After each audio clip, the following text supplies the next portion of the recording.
Bismillahirrahmanirrahim. Assalamualaikum warahmatullahi wabarakatuh.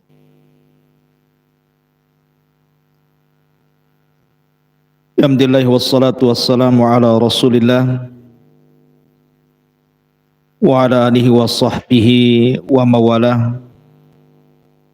Wala hawla wala quwata illa billahi wa ba'du. Alhamdulillah di malam hari ini kembali kita bisa duduk untuk bertalabul ilmi. Salawat dan salam kita hadiahkan kepada Rasul kita Nabi besar Muhammad sallallahu alaihi wasallam. Kita lanjutkan kajian kita masih membahas surat Siratul Mustafa alaihi salatu wassalam, Muhammad ibn Abdullah, sirah orang pilihan Nabi kita, Nabi besar Muhammad sallallahu alaihi wasallam. Dan kemarin kita sudah sampai kepada menceritakan pernikahan Nabi sallallahu alaihi wasallam dengan Sayyidatu Nisa'il Alamin, pemimpinnya para wanita kelak di sorga, Khadijah bintu Khuwailid radhiyallahu anha. Jadi setelah Nabi sallallahu alaihi wasallam menikah dengan Khadijah, maka seluruh kekayaan Khadijah diserahkan kepada Nabi sallallahu alaihi wasallam. Artinya betul-betul Khadijah melepaskan seluruh beban dunia dan fokus menjadi ibu rumah tangga bagi Nabi sallallahu alaihi wasallam dan tidak disibukkan dengan karirnya. Karena ketika itu Nabi sallallahu alaihi wasallam banyak dianugerahi keturunan. 4 dari wanita dan 2 dari laki-laki, maksudnya dari rahim Khadijah. Pertama Zainab, yang kedua Ruqayyah, yang ketiga Ummu Kulthum, dan yang keempat Fatimah bintu Rasulullah sallallahu alaihi wasallam radhiyallahu anhunna.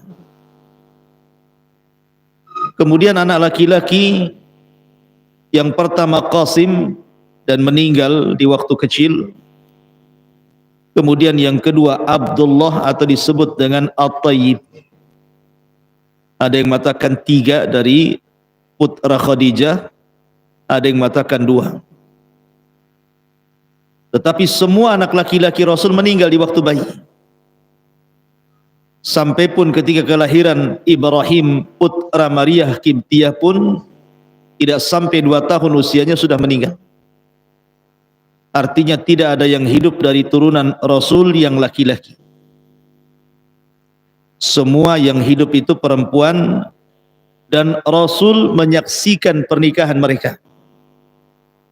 Baik pernikahan Zainab dengan Abul As ibn Rabi, kemudian pernikahan Ruqayyah dan Ummu Kulthum dengan kedua putra Abu Lahab, kemudian diceraikan keduanya dan dinikahi oleh Utsman ibn Affan radhiyallahu an, ataupun pernikahan Fatimah dengan Ali radhiyallahu an. Karena seluruh anak-anak Rasul itu meninggal sebelum Nabi. Zainab meninggal, Nabi masih hidup. Ruqayyah meninggal, Nabi masih hidup. Kemudian juga Ummu Kulthum meninggal, Nabi juga masih hidup, kecuali Fatimah. Fatimah itu meninggal setelah Rasul meninggal 6 bulan setelahnya. Karena sudah dihabarkan saat detik wafatnya Rasul, kata Fatimah, Rasul membisikkan kepadaku bahwa aku orang pertama yang akan menyusul dia dari keluarganya. Makanya sepeninggal Rasul 6 bulan setelahnya Fatimah meninggal.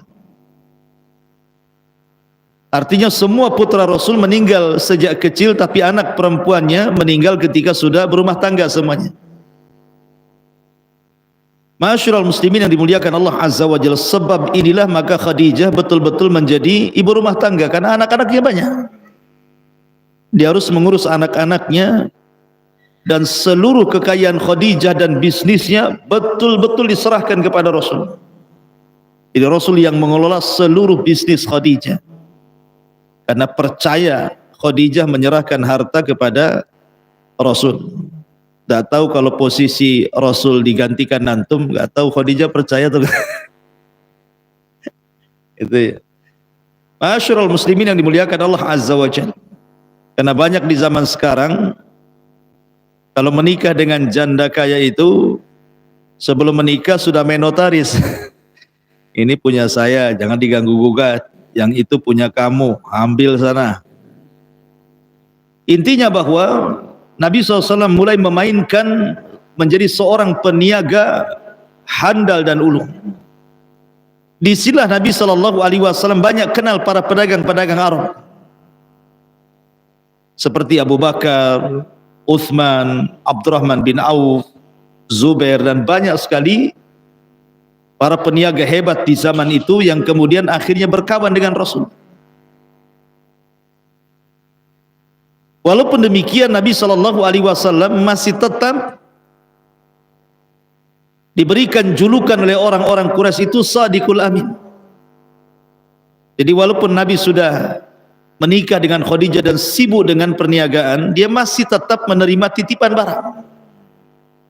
Jadi orang-orang Quraisy itu yang pergi takut uangnya hilang dititipkan di rumah Nabi, dititipkan di rumah Nabi, dan begitu seterusnya. Bahkan sampai diangkat jadi Nabi pun sama. Seolah-olah di tengah-tengah Quraisy itu Nabi membuat bank syariah pertama dalam Islam, tempat penitipan barang wada'ah. Ma'asyiral muslimin yang dimuliakan Allah Azza wa Jalla, sampai ketika usianya mendekati 40 tahun, 37 tahun kurang lebih seperti itu, Nabi SAW mulai bosan dengan dunia, bosan dengan berniaga, karena melihat orang-orang Quraisy itu semakin hari semakin bejat, semakin hari semakin buruk kondisinya. Tradisi-tradisi jahiliyah itu makin menyebar merajalela, mulai dari penyembahan kepada berhala, minum khamr, perzinahan, perjudian, dan yang semacamnya. Maka fitrah Nabi SAW menolak. Dari situ Nabi SAW yuhibbu tahannut, mulai suka menyendiri. Terkadang dia pergi ke Muzdalifah 1 bulan, terkadang dia pergi ke Mina, terkadang dia pergi ke tempat-tempat untuk tafakkur. Sampai ketika usianya di usia 39 tahun 6 bulan, 39 tahun 6 bulan, disitulah Nabi SAW dikejutkan dengan mimpi kafalaki subhi. Mimpinya itu seperti falak subuh. Apa maksudnya? Artinya selama 6 bulan sebelum Rasul diangkat jadi Nabi itu selalu mimpi malamnya. Anehnya malamnya mimpi, besoknya kenyataan mimpinya. Setiap beliau mimpi mesti terjadi mimpinya, persis seperti yang dimimpi kejadiannya. Makanya seperti falak subuh. Dan begitulah para nabi, terkadang beli dengan mimpi, seperti Yusuf dalam penjara mentakwilkan mimpi. Ibrahim alaihi salatu wassalam juga ketika mendapatkan perintah untuk menyembelih Ismail pun dimulai dengan mimpi, dan mengatakan kepada Ismail, ya bunai inni ara fil manami anni adzbahuka fangdur madza tara. Wahai anakku, semalam aku bermimpi aku menyembelih kamu, bagaimana pendapatmu? Dan mimpinya para nabi adalah perintah Allah dan wahyu. Jadi Nabi SAW sebelum diangkat menjadi Nabi dan Rasul dimulai dengan mimpi dulu, asik mimpi saja malamnya. Tapi anehnya mimpinya menjadi sebuah kenyataan. Malam mimpi, besoknya terjadi. Malamnya mimpi, besoknya terjadi. Dan itu selama 6 bulan. Ketika genap usianya di 40 tahun, Maka Nabi SAW bermimpi. Dalam mimpinya didatangi oleh seseorang jelmaan dari malaikat, kemudian membacakan ayat Al-Quran di dalam sebuah gua. Maka rupanya mimpi ini menjadi sebuah kenyataan. Tepat di usia 40 tahun Allah Subhanahu wa taala memberikan nikmat kepada Rasul, nikmat yang sangat besar. Nikmatun nubuwwati war risalah, nikmatun nubuwwati war risalati. Nikmat kenabian dan nikmat risalah. Jadi ketika Nabi SAW di usia 40 tahun, kenapa Allah pilih 40 tahun? Karena usia 40 tahun itu usia lagi matang-matangnya. Makanya Allah mengatakan, falamma balagha arba'ina sanatan qala rabbi auzi'ni an ashkura ni'mataka allati an'amtu 'alai wa 'ala walidayya. Biasanya orang kalau sudah usia 40 tahun itu matang otaknya, secara emosi sudah stabil, nikmat pun secara global sudah diberikan Allah. Karena biasa di usia 40 tahun itu sudah berumah tangga, di usia 40 tahun sudah punya anak, di usia 40 tahun biasanya sudah ada pekerjaan yang mapan, di usia 40 tahun sudah bisa merendahkan emosi, di usia 40 tahun bisa berfikir, bisa menimbang. Makanya kemudian usia ini ada rahasia di balik 40 tahun itu. Kenapa Rasul di usia ini diangkat jadi nabi? Kan bisa saja Allah angkat di usia 30 tahun, di usia 25 tahun supaya lagi kencang-kencangnya kan gitu ya. Tapi tidak, Allah mengangkat Rasul di usia 40 tahun. Karena disitulah memang matang-matangnya usia manusia. Makanya penduduk sorga pun usianya antara 40 sampai 43 tahun kan.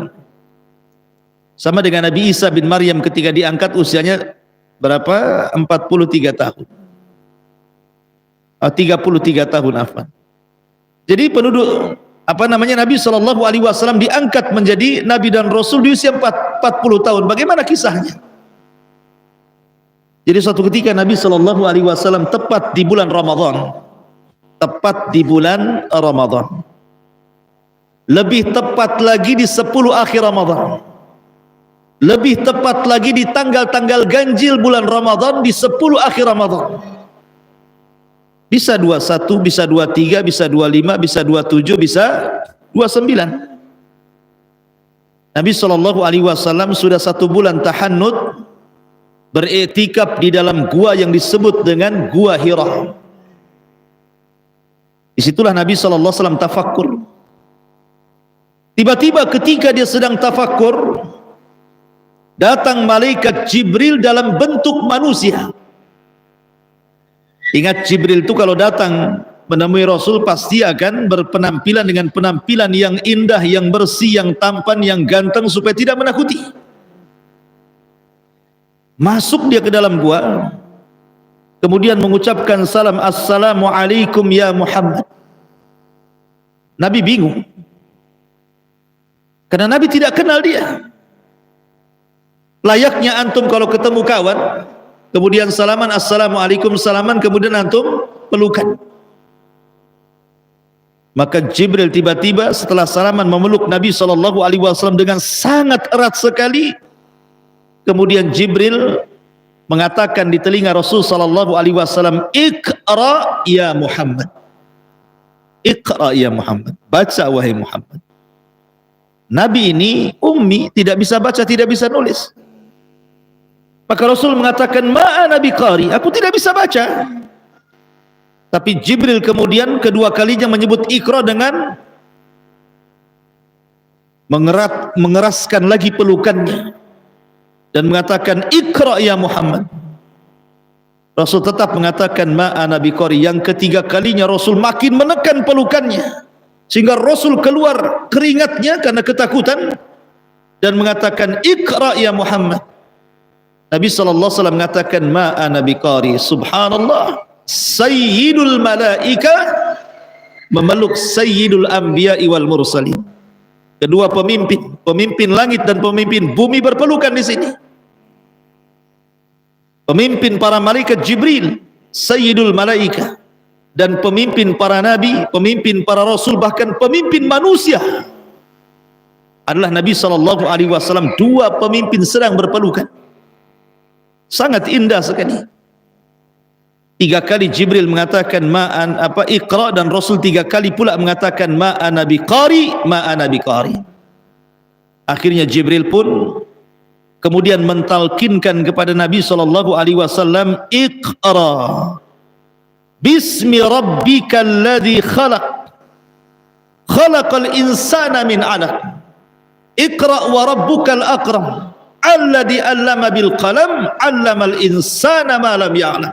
5 ayat dalam surah Al-Alaq. Inilah 5 ayat pertama kali turun kepada Rasul dari surah Al-Alaq, yang sebelumnya belum pernah Quran turun kepada Nabi SAW, dan itu peristiwanya tepat di malam Lailatul Qadar. Makanya Allah Subhanahu wa taala berfirman, inna anzalnahu fi lailatul qadar. Sesungguhnya kami turunkan Al-Quran di malam Lailatul Qadar. Ada yang mengatakan maksudnya turunnya Al-Quran di malam Lailatul Qadar itu maksudnya secara jumlah keseluruhan 30 juz dari Lauhil Mahfud ke Baitul Uzza di langit pertama.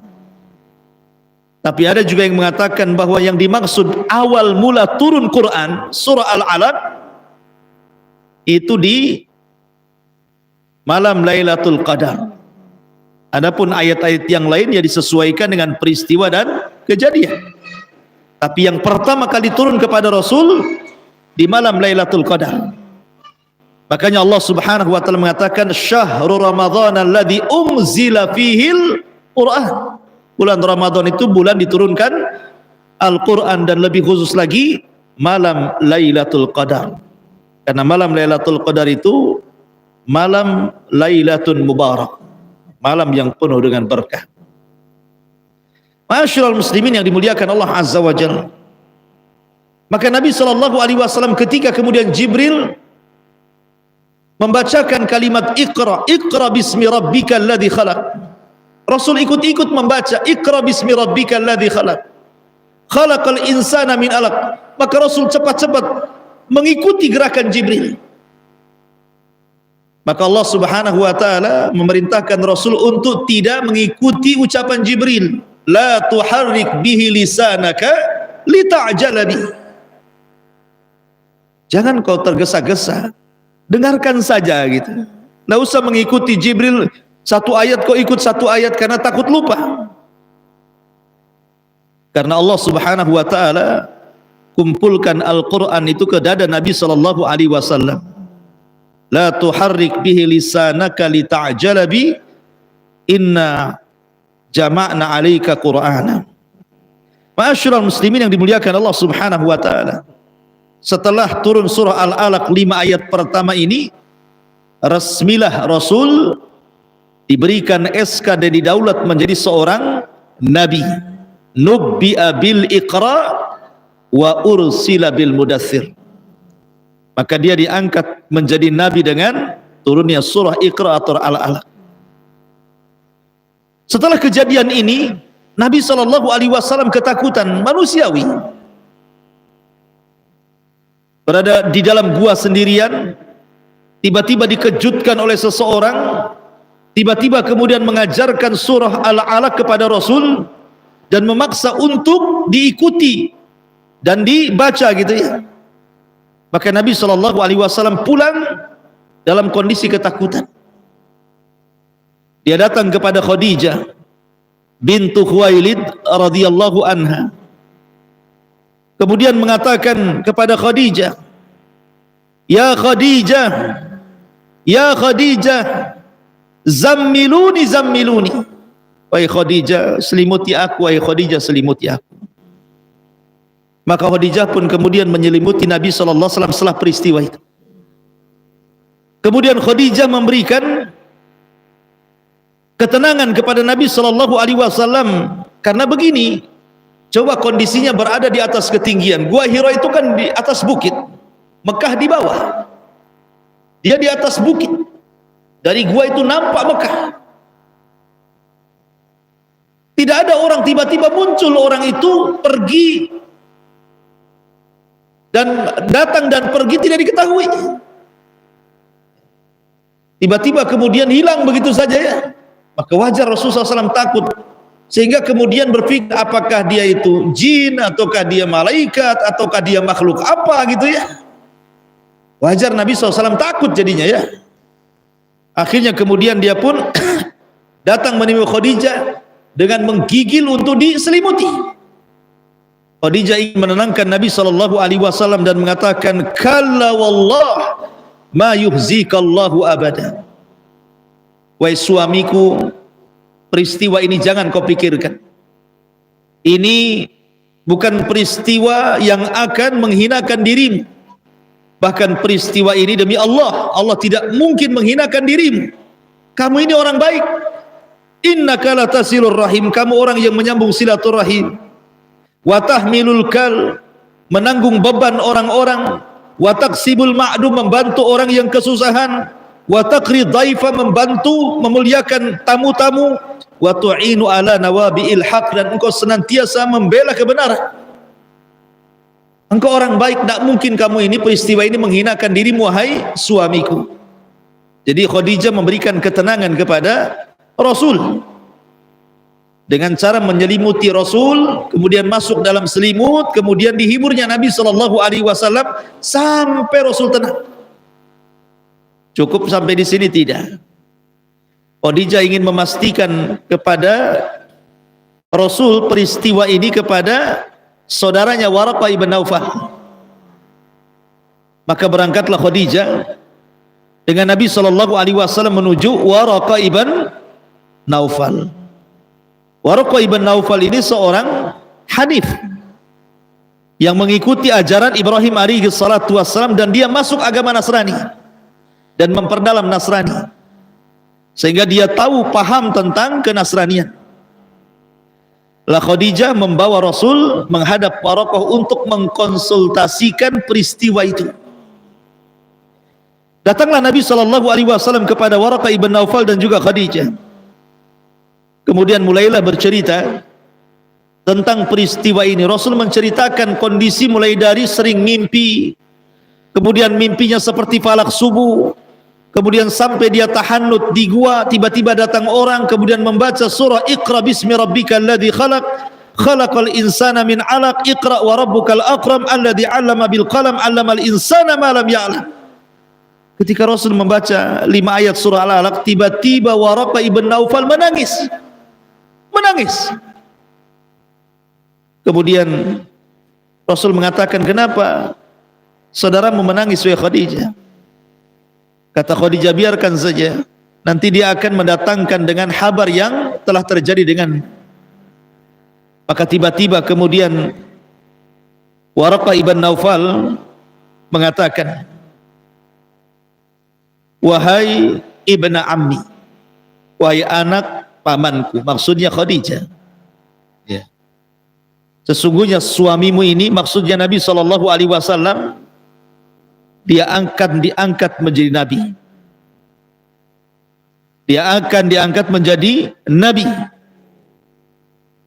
Dan kelak kalau Allah Subhanahu wa taala sudah mengangkat dia jadi rasul, maka dia akan dikeluarkan oleh kaumnya. Nabi kaget ketika Waraqah mengatakan dia akan dikeluarkan dari kaumnya. Rasul langsung menyela-nyela, awa mukhriji qaumi, wahai Waraqah, apakah kaumku akan mengusir diriku padahal aku ini ibnul Arab, saya anak dari pemimpin Arab Abdul Muttalib, kenapa saya dikeluarkan, kenapa saya diusir gitu ya.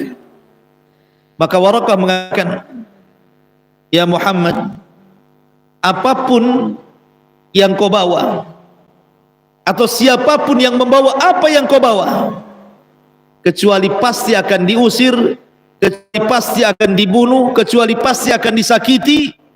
Tetapi tenang, Allah Subhanahu wa taala akan menjagamu. Kata Waraqah, seandainya laitani akunu hayyan id yukhrijuka qaumuk. Kalau seandainya aku masih hidup wahai Muhammad ketika kaum mengeluarkan kamu dari Mekah ini, apa kata Waraqah ibn Naufal? Tentu aku yang akan terdepan menjadi pembela dirimu. Dari sini menunjukkan bahwa Waraqah ibn Naufal beriman kepada Nabi SAW, karena dia berjanji kalau seandainya ketika Allah mengutus engkau menjadi Nabi dan Rasul dan kau mengeluarkan dirimu dari kaummu ini, maka saya akan membelamu. Menunjukkan Waraqah beriman dengan Nabi SAW. Sehingga ada khilaf para ulama tentang siapa yang beriman dari kalangan orang dewasa. Ada yang mengatakan Waraqah, ada yang mengatakan Abu Bakar Siddiq radhiyallahu anhu. Ma'asyiral muslimin yang dimuliakan Allah Azza wa Jalla. Maka dari sini Khadijah dan Rasul sallallahu alaihi wasallam mendapatkan maklumat dari Waraqah bahwa suaminya akan diangkat bukan hanya jadi nabi tapi jadi rasul. Maka hari pertama lewat setelah konsultasi kepada Waraqah, hari kedua, hari ketiga, 1 minggu, 1 bulan. Nabi SAW kemudian balik lagi ke gua, tidak tampak juga Jibril datang lagi. Bulan kedua tidak juga Jibril datang. Bulan ketiga Jibril tidak datang lagi.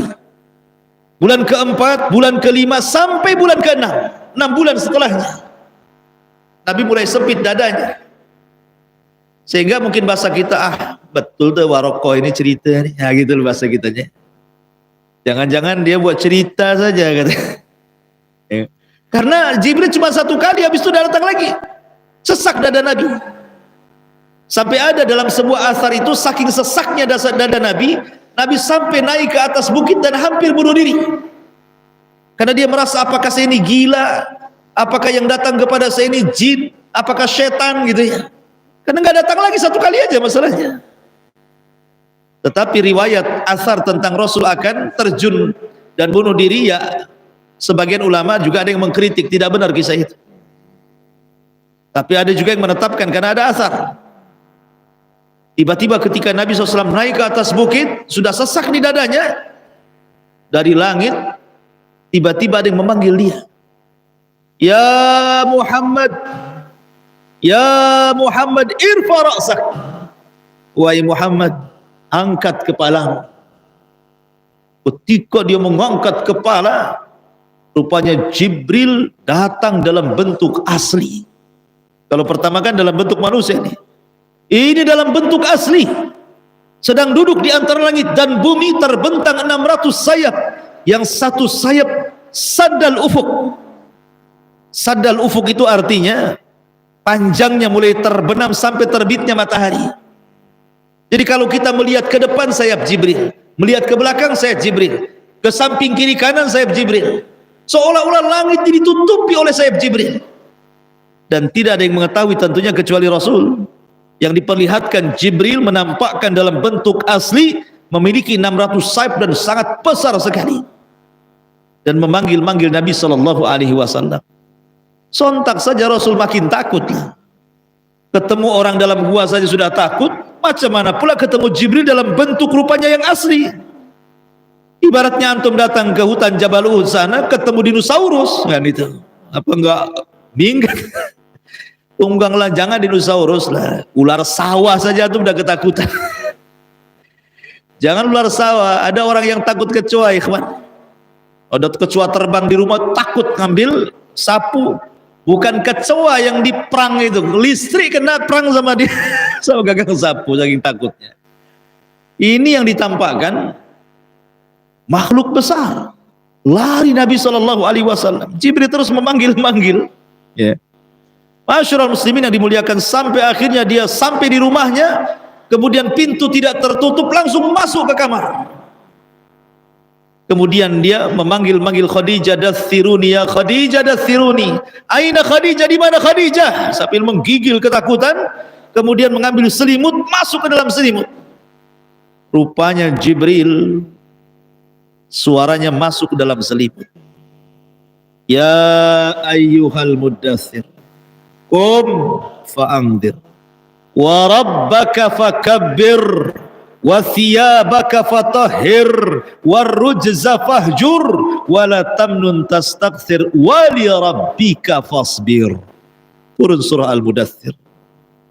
Di balik selimut, ya ayyuhal mudaththir, hei orang yang berselimut, qum. Lagi ketakutan dia, disuruh berdiri coba kan.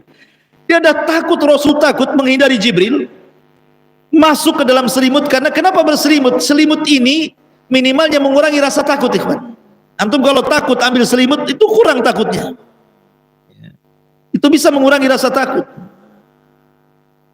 Tiba-tiba kemudian suara Jibril masuk pula ke dalam selimut kan. Hei orang yang berselimut, jangan tidur, qum, berdiri. Fa'angdir, berikan peringatan kepada manusia. Qum fa'angdir. Wa rabbaka fakabbir, dan bertakbirlah kepada Rabbmu. Wa thiyabaka fatahhir, sucikan, bersihkan pakaian. Wa li rabbika fasbir. Jadi Allah Subhanahu wa taala turunkan surah Al-Mudaththir ketika Rasul berada dalam selimut itu.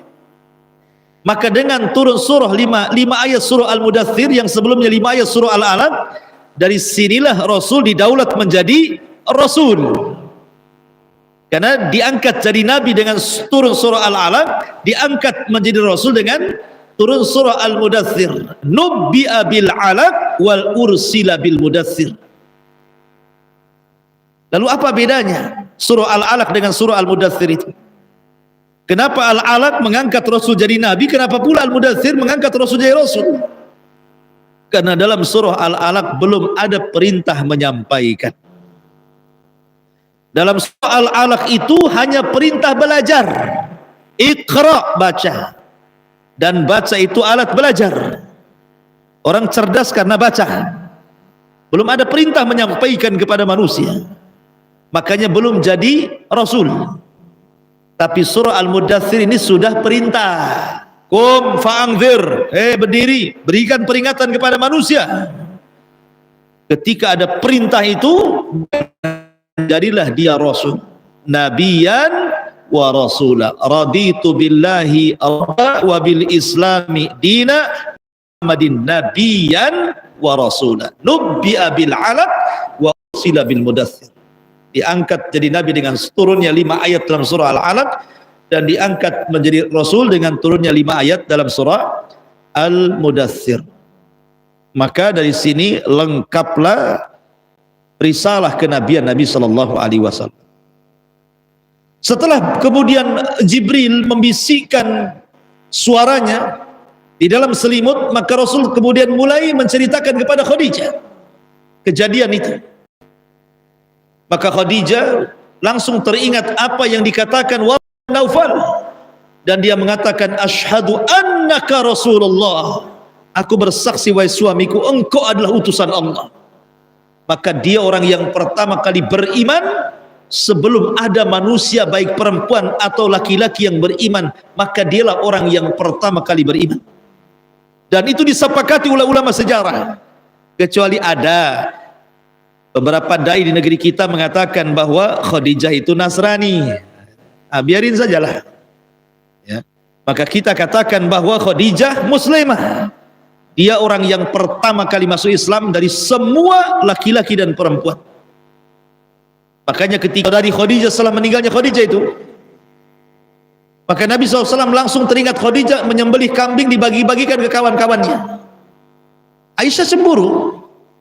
Aisyah radhiyallahu anha, ya Rasulullah, di depan mulu ada gadis cantik lagi, sementara istrimu yang sudah meninggal itu sudah tua, sudah nggak ada, sudah mati, kok masih sebut-sebut dia juga, katanya.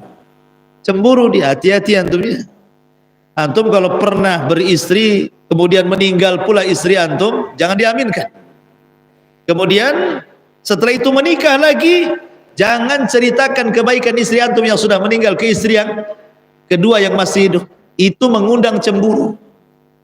Tidak boleh mengundang cemburu, ikhwan.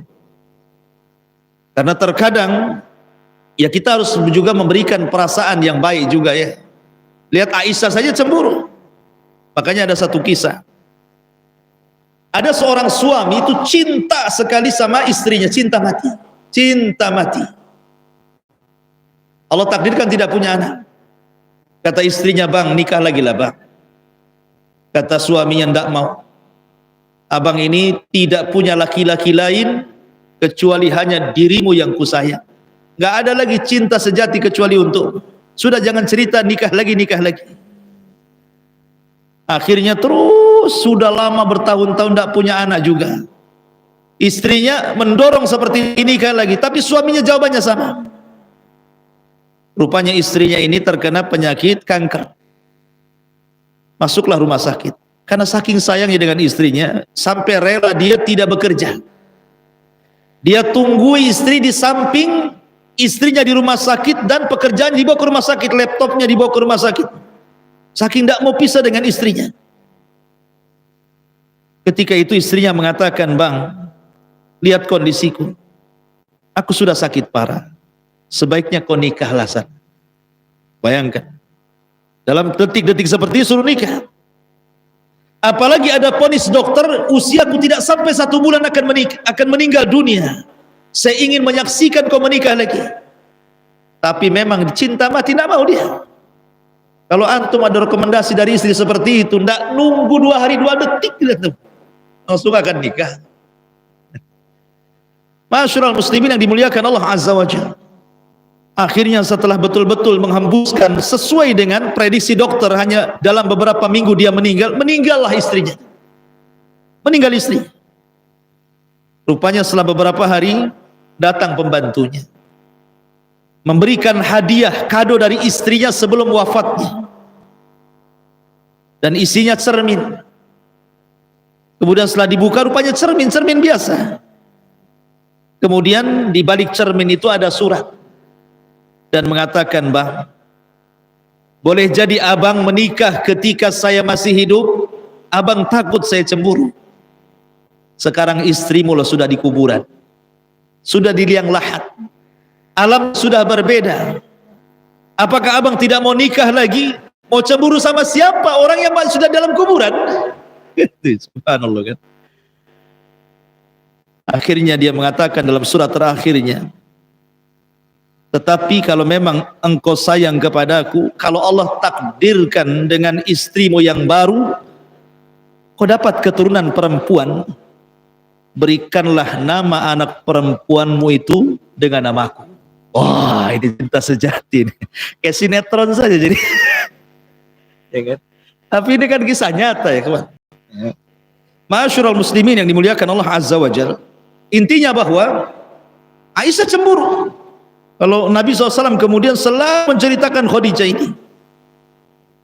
Jadi kemudian Rasul memberikan alasan kenapa dia tidak bisa menghilangkan Khadijah di benaknya itu.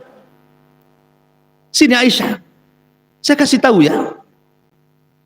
Kemudian Rasul mengatakan, sesungguhnya Khadijah wanita yang pertama kali beriman sebelum ada manusia yang beriman. Khadijah wanita yang pertama kali menginfakkan seluruh hartanya di tengah-tengah manusia bakhil. Khadijah manusia yang pertama kali membenarkan diriku di saat manusia mendustakan diriku. Dan dari rahim Khadijah lahirlah keturunan-keturunan. Siapa yang bisa menandingi Khadijah?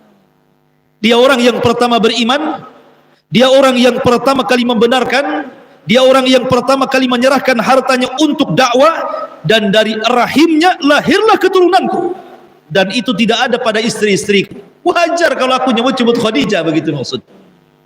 Artinya bahwa Khadijah spesial bagi Nabi SAW sampai tahun wafatnya disebut Amul Hazni, tahun kesedihan. 1 tahun Rasul itu sedih terus. Lihat bantal nampak Khadijah, lihat kursi nampak Khadijah, bahasanya seperti itulah. Orang cintakan semua jadi seolah-olah orang yang dicintainya kan. Antum kalau cinta sama orang lihat pohon pisang bisa nggak pada di sini. Makanya orang kalau sudah cinta itu kadang-kadang gila loh. Makanya ada kisah Laila Majnun. Antum tahu Laila Majnun? Laila itu nama perempuannya, Majnun itu nama laki-laki. Majnun itu artinya edan, ya, itu gila, ya, itu sinting mungkin gitu. Sebut Majnun. Saking cintanya dengan Laila jadi Majnun dia, jadi gila dia. Senang Majnun ini. Kenapa? Karena namanya terukir di malam hari. Bahasa Arabnya malam apa? Lailun. Kekasihku ada. Datang di siang hari benci dia. Kenapa? Hilang kekasihnya. Itulah Majnun. Ya. Ketika dia suatu ketika berburu, lapar nih si Majnun nih, berburu, pengen makan. Akhirnya adalah dia binatang yang sedang lari dikejar sama dia. Rupanya seekor kijang. Kijang binatang, bukan kijang mobil. Susah diburu kijang mobil. Dibom kalau kijang mobil ya, nggak bisa dipanah ya. Jadi lewatlah binatang kijang, dipanah sama dia, kena pula kakinya. Kijang kan pandai itu, biasanya dia pura-pura mati. Jadi pura-pura mati, diambillah pisau sama si Majnun ini dan hampir digorok. Tetapi sebelum digorok, diliatin matanya. Kok matanya sama dengan Laila katanya. Lihat matanya kijang itu sama dengan Laila. Akhirnya dilepas. Kata kawannya, kenapa kau lepas? Jangan dibunuh. Mata dia sama dengan Laila. Majnun kau katanya. Sejak itu disebut Majnun dia. Makanya Laila Majnun gitu ya. Intinya ma'asyiral muslimin yang dimuliakan Allah Azza wa Jalla. Jadi Nabi itu ya tidak juga kemudian Nabi seperti Majnun, tidak. Maksudnya orang kalau sudah cinta kepada istri seperti itu. Nabi SAW sampai terngiang-ngiang, makanya kemudian dicarikan orang yang bisa mengobati penyakit itu. Nikahlah Rasul dengan Aisyah radhiyallahu anha. Dan alhamdulillah ada pengganti, sedikit demi sedikit kan terlupakan. Makanya obat orang yang mencintai istri dan ditinggal mati istri, cepat nikah. Cepat nikah lagi. Nah, itu obatnya. Sebab kalau tidak nikah lagi kepikiran terus, bisa kurus kering dia. Kurus kering, nggak, akhirnya malas sana sini. Seolah di dunia itu hanya dia saja. Makanya cepat nikah lagi. Yang istrinya meninggal. Kalau istrinya masih hidup ya izin dulu. Baik. Balik ke cerita tadi. Jadi pertama yang beriman Khadijah bintu Khuwailid. Kemudian setelah itu kan Ali radhiyallahu anhu, itu kan satu atap dengan Rasul. Karena Rasul itu kan sudah lama dididik dan dibesarkan oleh pamannya Abu Thalib, maka jazaul ihsan ilal ihsan. Balasan orang berbuat baik itu dengan kebaikan yang sama. Maka Nabi mengambil salah satu putra Abi Thalib, dididik di rumah dia. Abi Thalib itu kan banyak anaknya, ada namanya Ukail, ada namanya Ali, ada namanya Hamzah gitu.